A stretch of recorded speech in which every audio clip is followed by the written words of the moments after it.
like just, you know, if you throw a normal shot, right? Out here like this, throw that shot. That's not using any body weight at all. Pretty reasonable. If I just sit here like this, that's a harder shot, and all I did was twist my weight into it. If I'm out here again like this, and I bend my knee and drop my weight a little bit, that's a much harder shot. And all that was just letting this knee collapse in a little bit to drop that weight down. You can keep the height the same by adjusting your arms. So let's say I want to hit this level, but I want to drop some weight. That's all I've really got to do is keep it up and around that area.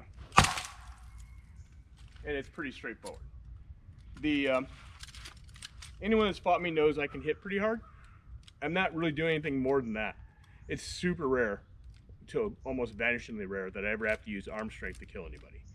So don't worry about it if you feel like you're not strong enough or you're small. Doesn't matter. So you can make this work if you get all the timing right. If you get the timing wrong, if I do this and then throw that, well, that's not going to work right. It's kind of like, in a sense, think of like when you snap a towel. If you take a towel and you snap it, if you get the motion right, all that force travels down the towel and hits it. If you do it as a full body thing, using your body as the towel, all that weight comes up from the ground through your body, much like throwing a punch. You know, you're not using always your arm strength, you're using the force coming through your body. So this is coming up my hip, shoulder, arm for guidance, and then it's just bam. You don't even really have to use your arms for that. If I just want to sit here like this, you know, not move my arm at all, I mean, looks like a cuckoo clock, but you know, it works. So that's the super basic weight transfer aspect of it. I think it's something else that would be useful for a quick one. You can do that at every range. The farther out you are, the more momentum makes a difference, and the more that, you know, the lever aspect of the weapon makes a difference. So I'm out here, I don't have to hardly do anything at all to make that work. Heck, even just moving the weapon sometimes, like I'm out here like this, and I hit the tree. You know, just moving it around generally throws a pretty good shot. So you should be pretty okay with that for power. Again, working the grips and the ranges makes a huge difference on your ability to defend and attack. Being able to move and change your grips going in and retreating, big thing. Some lateral movement is good from a melee perspective. In a singles perspective, you're going to want to run laterally when you need to. Try not to take more than 2 steps backwards, pretty much ever. You know, laterally speaking, backwards, fine, but straight backwards, more than 2, and you're just letting the person run you over. They're going to run faster forward than you are backwards. So get used to the idea of being here and then spin out on a foot and keep that circle going. If they run the outside of that circle, they are running a long distance compared to you. They'll tire out faster. Also, a lot of people, right-handed sword and shieldman, if they're running around to catch you, a lot of times they'll come out with that leg too far. If you're running a circle like this, you can throw a shot at that leg, potentially. Sometimes they'll plant and pivot. Their shield sometimes opens up from that. You can take off their planted shield leg. Those are things that are useful. In a melee situation, legging somebody is paramount to screwing up their line and or killing them a lot of times. So not an all bad thing there either. So don't forget that people have legs, especially if they're not great weapons. A great weapon on great weapon fight, a leg shot tends to be death for the person that went for the leg. But you can still do it. It just, don't do it all the time. Let's see, hand grips, ranges, cuts and thrusts. The thrust always has range unless they're a giant person.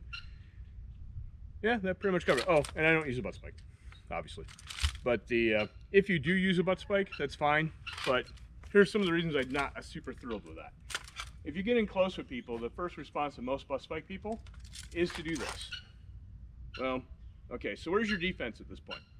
It's over your head, right? You're basically just doing the equivalent of hit me. You know, and that's not really super effective. You're trading that in for a sneaky quick shot.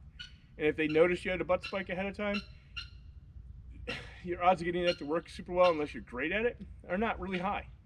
Can you do tricky things with a butt spike? Absolutely. I've seen people do shots where they do one where they step offline and they throw back like that kind of with them as they retreat out. Again though, no defense. So it's a sellout shot. Sellout shots are basically where you either get that shot or someone murders you. Not really a great choice. It's kind of like you're screwed and you gotta do something. So I don't generally like that. I'd rather have my defense being here and work my close grip shots instead of worrying about coming up to here and trying to use a butt spiker here. Either way, I'm still moving myself in parallel with their sword, whereas this is perpendicular in a blocking plane. If I have a blocking plane, I don't have to worry about quite so much. They have to make more effort to try to get around me. A good sword and shield fighter will probably try to come over and drop the point a lot of times on a wrap, or they'll do a flat snap where they can drop them on angles. Again, adjusting to that, usually not super hard. The closer they get to, if they have a shield, the better that is for you. Don't be afraid to embrace the being close to people. If they get right up on top of you and you can brace into it, you can use that shield as yours. It's covering everything from the point of the top of that shield all the way down to your knee at that point. Because they're not going to throw something when they're right on top of you that can hit this side of your body most of the time. Pretty much ever. Your head's an option that they can hit, and they can do wrap shots. So if you cheat to this side a bit, you might leave your head a little open, but you know that they're going to throw here, you got it blocked, which gives you a chance to throw a shot back right away. Or if they try to do something sneaky and go for the head on the backhand, not usually the fastest shot for most people, it's just this kind of block. Catch it, and then you can follow it back. So hopefully that's helpful. Let me know if you have comments or questions. Yeah, we'll work it out from there if you need something. So, but that's what I got for the moment. So let me know what you think.